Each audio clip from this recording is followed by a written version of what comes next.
Olá, pessoal. Sou o professor Vanderlei e nós vamos dar sequência aqui à disciplina de métodos computacionais e hoje nós vamos introduzir os conceitos necessários para a solução de sistemas de equações. Especificamente, nós vamos falar dos sistemas lineares, tá bom? Então, começando a aula de hoje, nós temos primeiro que saber o que são esses sistemas, né?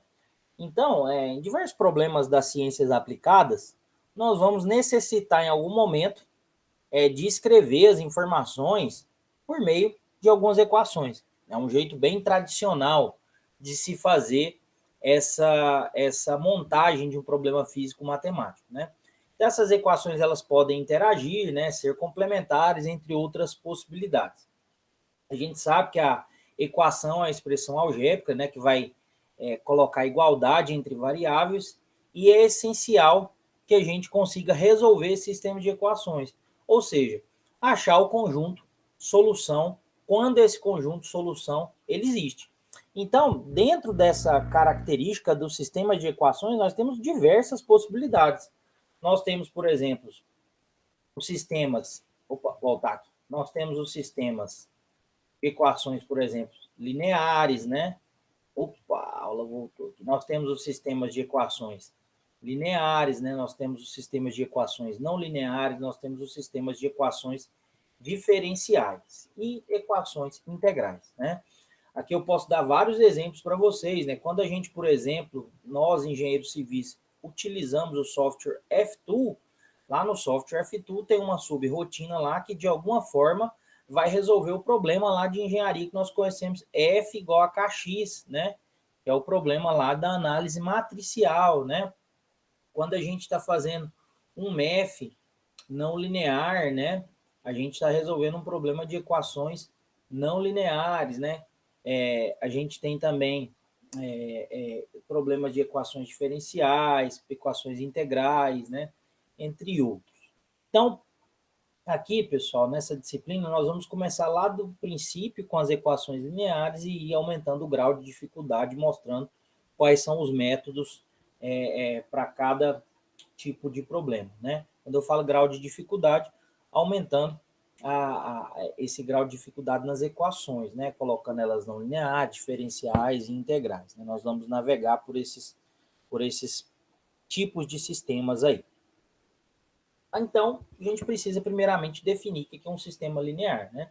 Um sistema linear, ele é um conjunto de equações, tá?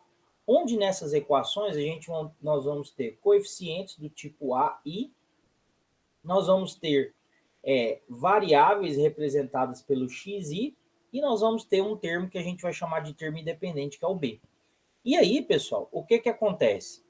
Esse problema aqui, ele é um problema onde vocês percebem que o x aqui sempre está elevado a 1, né? Então, isso é um que a gente chama de sistema linear, né? Então, nós vamos poder escrever todo esse conjunto de equações aqui numa forma matricial. Provavelmente vocês já viram isso em cálculo numérico, né, em álgebra linear. A gente consegue transformar esse polinômio aí, né, em um sistema matricial do tipo AX igual a B, né, onde a gente tem os coeficientes, né, a gente tem as variáveis e os termos independentes. Então, por exemplo, vamos pegar um exemplo de um sistema tradicional aqui, né? 3x, 1 mais 2x2 igual a 18, né? E aqui a gente tem a nossa equação aqui, se vocês perceberem, né? Até ficou um umzinho aqui, umzinho não tem necessidade, né? Mas se vocês perceberem aqui, ó, eu consigo representar esses valores aqui dentro de uma matriz, que é a matriz de coeficientes, que é onde vão estar os coeficientes dos polinômios, né? A11, A12, A21 e A22, e os termos independentes, né? Então, aqui a gente teria a nossa representação matricial de um conjunto de equações lineares, né? E aí nós lembramos que situações onde o termo independente é igual a zero, a gente vai falar que esse conjunto é de equações homogêneas, tá? Quando esse termo é igual a zero, beleza? Então, o primeiro princípio de se solucionar um sistema de equações, a forma talvez mais simples é procurar a solução gráfica, né? Nós sabemos que lá da álgebra linear nós vamos ter 3 condições, a gente vai revisar cada uma delas aqui, mas que dentro dessas 3 condições nós vamos poder representar isso aqui de forma gráfica e tentar achar a solução.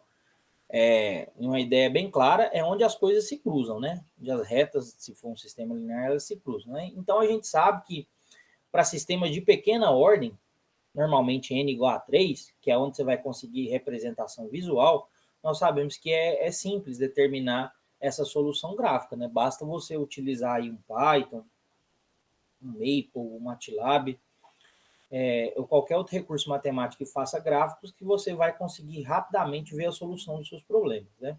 Só que a gente sabe que na ciência da natureza nem sempre é assim. Então, como é que a gente sabe que essa situação tem solução gráfica? Então, para um conjunto de equações n por n, a gente vai sempre conseguir visualizar um plano n-1 que está inserido no Rn. Então, vamos entender essa situação? Aqui nós temos um conjunto do nosso exemplo de 2 equações. Se a gente for pela ideia do plano n-1 aqui, então a gente vai conseguir representar essas 2 equações num plano n-1, ou seja, num plano de uma dimensão. O que é visível, né, pessoal? São 2 retas, você representa no plano xy, né? Então aqui, ó, daquele exemplo lá anterior, eu vou isolar o x2, tá bom? Isolei o x2 e olha o que eu faço aqui, né? Vou lá uso a ferramenta gráfica do Python, né? Aqui, pessoal, para quem não conhece ainda, eu usei a biblioteca Matplotlib, tá? Vocês podem começar a aprender a usar ela aí. Eu vou passar depois alguns recursos para vocês estudarem, né? Mas ela é muito simples de ser usada, né? E aqui nos interessa somente o gráfico. Olha só, plotei o gráfico das 2 equações. Aonde está a solução do problema? Onde elas se cruzam, né? Nós sabemos que um problema desse jeito aqui, né, com essas características, é o SPD, né? Sistema possível e determinado, né? Uma única solução, beleza? Então, olha só. Quais são as outras possibilidades? Um sistema impossível, onde graficamente você percebe que essas retas são paralelas, nunca se encontram, tá bom? Então você não consegue ter uma solução.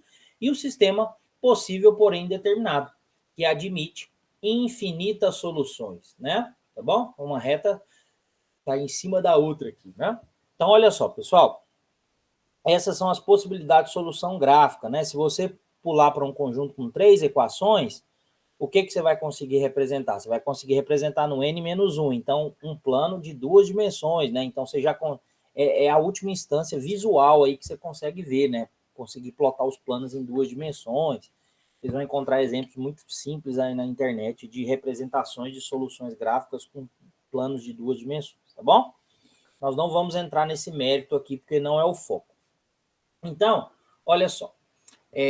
A gente sabe que os problemas da ciência da natureza exatas, de forma geral, elas vão ter uma quantidade maior de equações, então nós vamos precisar recorrer a métodos numéricos. E aqui, nas soluções de sistemas lineares, nós temos os métodos diretos e os métodos iterativos, tá? Eu vou passar com vocês dois aqui, como se fosse um aquecimento, tá? Sobre essas questões dos métodos, mas o nosso foco para uso aqui vai ser o método iterativo, tá bom, pessoal? Que é o que normalmente nós vamos empregar na solução dos nossos problemas, principalmente aqui eu falo do nosso caso da engenharia civil, tá bom? Então, olha só, o método direto, pessoal, é aquele tipo de método que você vai ter uma certa ausência de erro de arredondamento, porque vai ter um número finito de equações e esse número finito de equações vai te fornecer a solução exata do sistema caso ela exista. Então, o método direto, vocês vão perceber que a gente vai começar a fazer operações dentro do sistema que vão permitir que nós cheguemos a essa solução exata do sistema. Já o método direto, ele vai partir de uma sequência de aproximações. Então, o que é que a gente tem? A gente tem a seguinte situação. A gente parte de uma solução inicial e a partir dessa solução inicial, quando a gente tiver um erro suficientemente pequeno, com esse tipo de condição aqui, por exemplo, nós vamos admitir que essa é a solução válida do sistema, tá bom?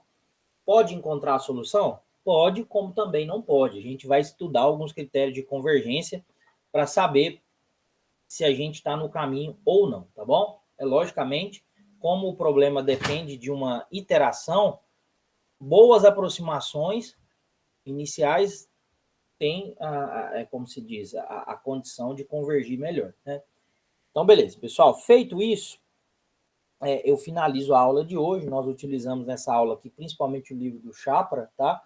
E aí, na próxima aula, nós vamos dar sequência às aplicações, né? As aplicações com algoritmos, tá bom? Construir os algoritmos, entender.